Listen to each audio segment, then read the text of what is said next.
जय माता दी दोस्तों यारों, आज हनुमान चालीसा का पाठ कैसे करना चाहिए, कब करना चाहिए, क्या विधि विधान होना चाहिए, क्या वह होना चाहिए, कितनी बार हनुमान चालीसा का पाठ करना चाहिए जिससे हनुमान चालीसा का फल आपको प्राप्त हो।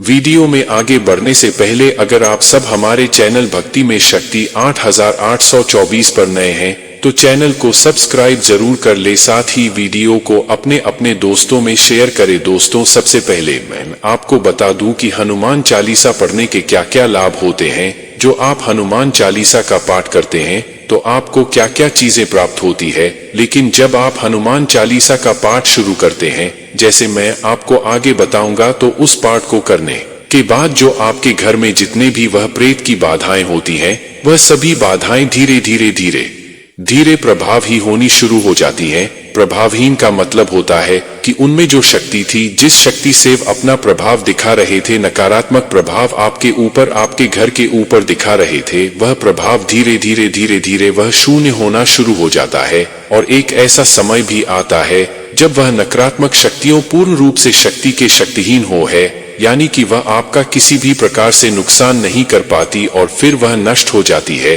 तो यह पहला फायदा होता है हनुमान चालीसा का निरंतर पाठ करने से, जो कि मैं आपको आगे बताऊंगी किस तरीके से। दूसरा फायदा यह होता, हनुमान चालीसा का पाठ उस समय बहुत बड़ा वरदान साबित होता है जब आपके तमाम रास्ते बंद हो जाते हैं, जब आपको कुछ दिखाई नहीं देता, जब आपके सारे रास्ते बंद हो जाते हैं, जब आप निराश हो जाते हैं, जब आपको ऐसा लगता है कि अब तो कुछ करने के लिए बचा ही नहीं है, काम धंधा बंद हो गए हैं, या लड़ाई झगड़ा इतना बढ़ चुका है, या घर में इतना काले होने लगा, या बीमारियां घर से नहीं जा रही हैं, तो उस समय एक नया रास्ता वह खोलते हैं हनुमान चालीसा। इन हनुमान चालीसा का पाठ जो है वह एक नई आशा की किरण आपके जीवन में लेकर आता है।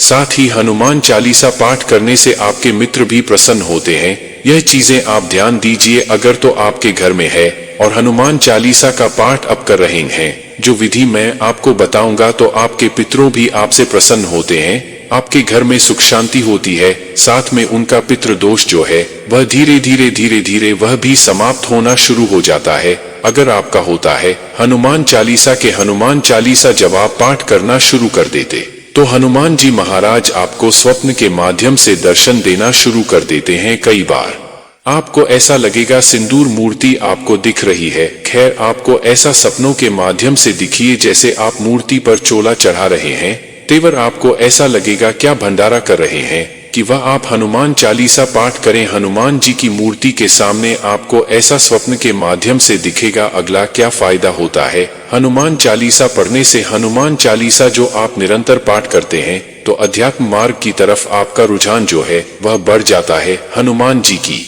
असीम कृपा, साथ ही भगवान श्री राम की असीम कृपा के कारण अध्यात्म मार्ग में आप धीरे धीरे आप चलते चले जाते हैं। आपको एक सीढ़ी बनती चली जाती है जिससे आप एक सही रास्ते पर पहुंच पाते हैं। तो हनुमान चालीसा के जो प्रभाव हैं, जो फायदे हैं, वह अनगिनत हैं। तो अब मैं आपको बता देता हूं हनुमान चालीसा का पाठ जो है आपको कैसे करना है, क्या विधायक या विधान है। एक बात आपको मैं बता दूं कि बिना नियमों का पालन किए अगर आप किसी भी साधना करते हैं, कोई पाठ करते, तो वह आपको फलदायी नहीं होता। जैसे उदाहरण के रूप में जब किसी देवता की स्थापना करते हैं, जब आप किसी के चालीसा का पाठ करते हैं, जब आप किसी की चालीसा, सुंदरकांड या फिर मंत्र का जाप करते हैं, तो इसका मतलब होता है उस देवता का आवाहन कर रहे हैं।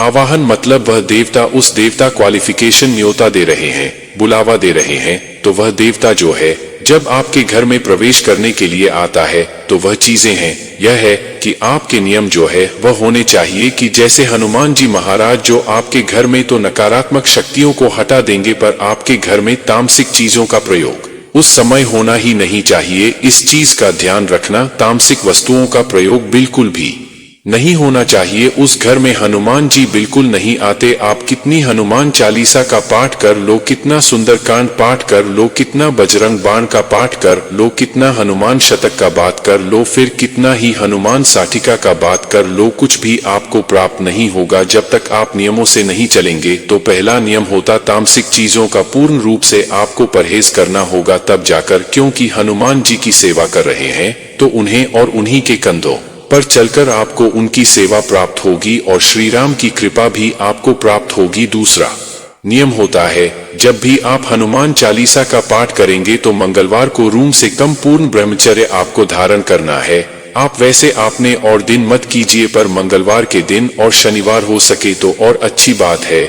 आप ब्रह्मचर्य का पालन कीजिए। शारीरिक और मानसिक अन्य दिनों में आपको मानसिक रूप से पूर्ण ब्रह्मचर्य का पालन करना। किसी के भी प्रति आपको गंदे विचार, गलत विचार अपने दिमाग में नहीं लाने। अब बात करते हैं कि हनुमान चालीसा का पाठ आपको कैसे करना। कि हनुमान चालीसा का पाठ शुरू कर सकते हैं शुक्ल पक्ष के मंगलवार को या किसी भी मंगलवार को आप हनुमान चालीसा का पाठ शुरू कर सकते हैं। हनुमान चालीसा का कभी भी पाठ करें। 2, 3, 5 जुलाई 2010, 11 या 21 इस प्रकार की संख्याओं में आपको हनुमान चालीसा का पाठ करना चाहिए। दूसरी बात, कभी भी हनुमान चालीसा का पाठ करें तो कोशिश करें कि एक समय पर करें, एक आसन पर बैठकर करें। इस समय जो है वह एक होना चाहिए। जैसे सुबह 6 करते हैं तो सुबह 6 ही चीन करें, फिर उससे अगले दिन भी सुबह 6 ही समय आपको लेना है। तो एक समय पर जवाब करोगे तो उसका प्रभाव तीव्र होगा। और एक ही आसन पर आपको बैठकर करना है, ऐसा नहीं कोई दूसरा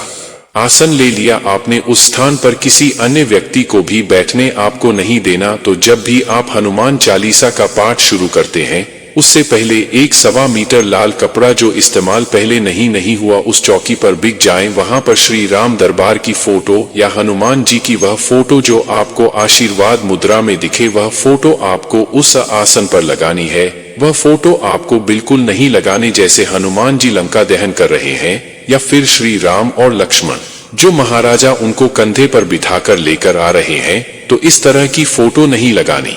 आशीर्वाद मुद्रा वाली फोटो आपको वहां पर स्थापित करनी है। और उसके बाद आप जो कर सकते हैं वह कर सकते हैं। मंदिर में जाकर हनुमान जी को चोला चढ़ा सकते हैं का, या चमेली का तेल और सिंदूर का चोला चढ़ा सकते हैं।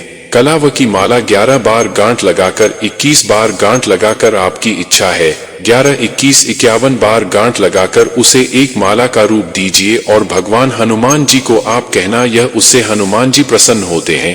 मंगलवार का व्रत भी आप धारण कर सकते हैं। दोस्तों, अगर हमारे चैनल भक्ति में शक्ति 8824 पर है तो आपके सामने लाल कलर का बटन है सब्सक्राइब कर उसे दबा दीजिए ताकि जो जानकारी डाले हैं सबसे पहले आपको प्राप्त। बेल आइकन को दबा दीजिए, घंटे के निशान को हमारे साथ जुड़िए। प्रभु कृपा परिवार के साथ जुड़िए और साथ ही लाइक कीजिए, शेयर कीजिए और बहनों और भाइयों तथा की और लोगों की जानकारी पहुंचे और लोग इसका फायदा उठा पाए। मैं बाबा भोलेनाथ से हनुमान जी महाराज सदैव यह विनती करता हूं कि दया कृपा से आपके तमाम मनोरथ पूर्ण हो, आपके घर काम में बरकत हो, आपकी झोली वह भरे, तमाम मनोकामनाओं आपकी पूर्ण करें, आपके पूरे परिवार को स्वस्थ रखें। हम मिलते नहीं जानिया सब तब तक के लिए। ओम नमः शिवाय, ओम नमः शिवाय, ओम नमः शिवाय। जय माता दी। दोस्तों यारों, फिर मिलते हैं।